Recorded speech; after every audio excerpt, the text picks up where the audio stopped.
the news media, and given events in the UK and the closing down of News of the World, there does seem to be an appetite growing in part of politics to take this on, to take on the media in this country.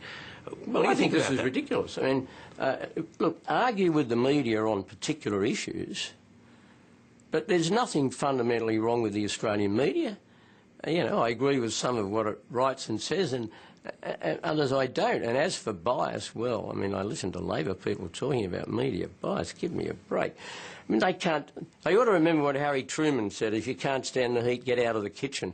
And I think this idea that Bob Brown is floating and Julia Gillard is yapping along behind him, apparently, they want to have an inquiry into the media.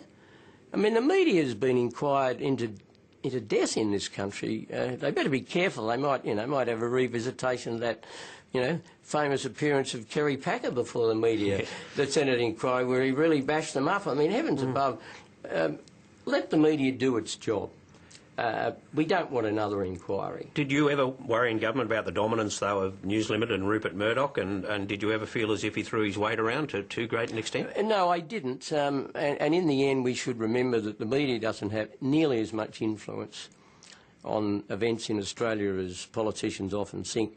I'm reminded of the Republican referendum in 1999, when, as you'll remember, Barry, News Limited, Fairfax and the ABC were almost screaming together in unison at the Australian public to vote yes, and they voted no.